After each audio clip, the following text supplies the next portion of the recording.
Creating seamless patterns is... As you begin to work with artwork inside of Adobe Illustrator, especially artwork that was created by other people, you may run into some problems that you need to remedy with the paths that were created. When I first started working with Illustrator, I ran into this problem a lot. As a matter of fact, I created this problem a lot. And so in this movie, I'm going to show you how to take two separate paths and join them together or average them together to create one single path. Basically what I'm talking about, if you focus on this area here inside the artwork that I have open, you'll notice that this leaf down here is actually comprised of two separate shapes. This one and this one. They're both open-ended paths though. I simply drew one half of the leaf here and I drew one half of the leaf here in the arcing shapes. The line from here to here is actually created because of the open-ended shape. What I want to do is make sure that this turns into one of these. And in order to do that, I'm going to have to utilize the join or the average command. So the first thing I need to do is determine which one of those I need to use. Well, technically on this particular shape, I can use either one. Let's take a look at what they both do so you can see exactly what to use in any given situation. I'm going to first zoom in really close to the edge of this leaf. And you'll notice here at the end, I have two endpoints.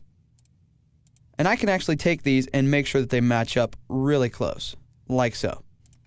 Once I get them really close, I can then use something called the join command. And the join command is actually going to take both of these and join them into one single path.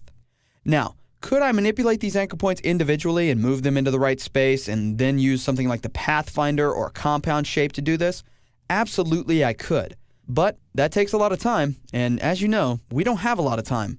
So let's go ahead and see how we can do this quickly and easily by utilizing one of these cool commands. I'm going to grab the direct selection tool. And the first thing I'm going to do is draw a marquee selection around the ends of these shapes. I know there's only two endpoints here because I drew the shapes. What you'll have to do is investigate your artwork and see exactly how many anchor points are at the point where you're trying to join. You have to work with two anchor points here, and they have to be close together like you see here. I'm going to go up to the Object menu, and I'm going to go down to Path.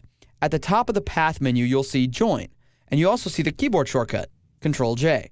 So, if you wanted to use the keyboard shortcut as opposed to this command, you could simply hit Ctrl-J on your keyboard, and you could do the exact same thing. Once I hit Join, you're going to notice that the line in between disappears. They become one unified point. And if I zoom out and click away, I've pretty much created the shape that I wanted.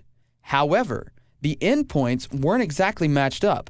So when I look at this, it joined them into this slanted off ending. I don't like that at all. So let's go ahead and undo what I just did. So for this particular case, I don't believe that join is going to be the right thing to do. So I'm going to click away and grab my direct selection tool again.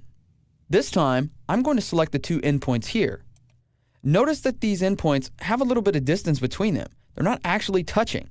So in this case, I have to do something called average. So I'm going to go to the Object menu, and I'm going to choose Path, and I'm going to choose Average. When it pops up, it's going to ask you which axis it should look at in order to determine how to join these paths together. For this particular one, I'm going to choose both and see what happens. When I hit OK, they snap right together into one path.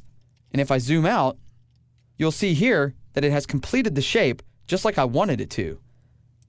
If I click away and zoom back out, you can see that it looks just like all the others. Now there is somewhat of a seam down the middle, and we could fix that simply by creating a compound shape or merging these with the Pathfinder. But I've essentially eliminated the problem that I had before, wherein I had two separate paths. Now I have one single path that I'm able to edit and manipulate just like the rest.